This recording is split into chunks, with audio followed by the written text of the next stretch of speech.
Kalau pengusaha bisa atur negara, berarti kita tinggal nonton film fiksi, kan? Tapi ini nyata. Indonesia, negara kaya sumber daya. Tapi kenapa pengusaha bisa sering lebih kuat daripada pemerintah? Nah, Menteri SDM Bahlil Lahadalia bilang tegas, pemerintah harus atur pengusaha. Tapi jangan sampai zalim. Hah, kok bisa begitu? Yuk kita bongkar rahasianya. Bayangkan ini, kamu lagi makan di restoran mewah. Chefnya pengen ngatur harga makanan sesuka hati. Bahkan minta kamu bayar lebih karena dia lagi mood bagus. Lucu, ngeri malah. Nah, di dunia nyata, pengusaha dan negara itu mirip-mirip. Tapi masalahnya, kadang pengusaha nggak cuma jadi chef, tapi kayak bos restoran yang bisa ngatur seluruh dapur. Termasuk pemerintah.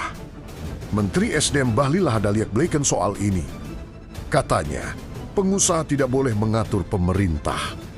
Yang mengatur pengusaha adalah pemerintah. Tapi pemerintah juga nggak boleh zalim. Kayak aturan main permainan yang setengah serius, setengah gokil. Tapi ini penting banget buat masa depan ekonomi kita.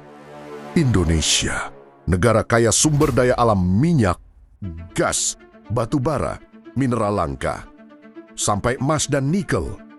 Tapi sejarah membuktikan, banyak kebijakan yang dibuat untuk memuaskan pengusaha besar. Kadang lupa rakyat. Bahlil menekankan pentingnya keseimbangan. Negara punya wewenang untuk atur bisnis. Tapi juga harus fair. Negara tidak boleh zalim, karena negara juga butuh pengusaha, katanya.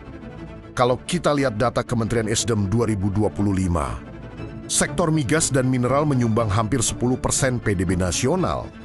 Artinya, pengusaha besar di sektor ini punya pengaruh signifikan. Tapi kalau mereka bisa mengatur pemerintah, wah, jangan-jangan yang diatur bukan rakyat, tapi kepentingan segelintir orang. Kalau dibandingkan negara lain, di Amerika Serikat atau Jepang, regulasi ketat memastikan pengusaha nggak bisa seenaknya. Pemerintah memegang kendali, tapi tetap beri insentif bagi investor. Indonesia masih belajar menyeimbangkan itu semua. Masalah inti, siapa yang seharusnya pegang tongkat kendali? Pengusaha terlalu kuat bisa mempengaruhi kebijakan. Bahkan jadi pemain utama di balik layar. Pemerintah terlalu lemah kalau negara takut sama pengusaha besar. Rakyat yang rugi. Negara terlalu keras kalau pemerintah jadi terlalu galak. Investasi lari, ekonomi stagnan. Bahlil menegaskan keseimbangan itu penting.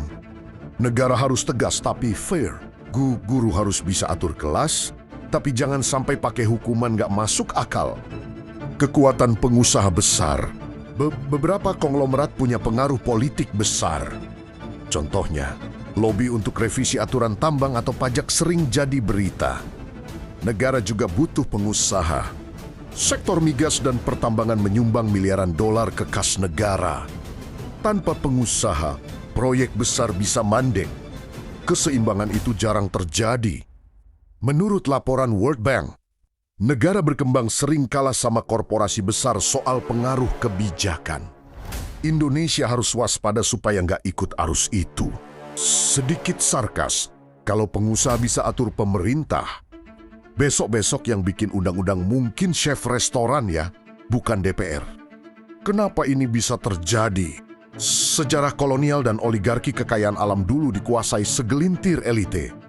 Pola lama masih ada. Lobi dan politik uang pengusaha besar punya akses ke pembuat kebijakan. Kurangnya regulasi tegas sering regulasi ambigu.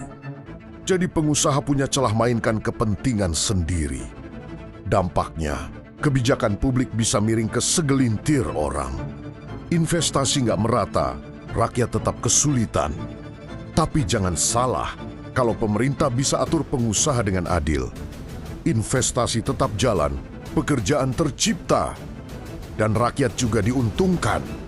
Ini opini yang nyentil. Kalau pengusaha terus mengatur pemerintah, Indonesia bisa jadi negara asing di tanah sendiri, kaya sumber daya. Tapi keputusan ekonomi diatur pihak luar atau segelintir orang super kaya.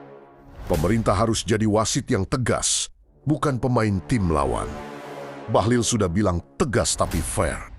Itu artinya aturan main jelas, pengusaha patuh, rakyat diuntungkan.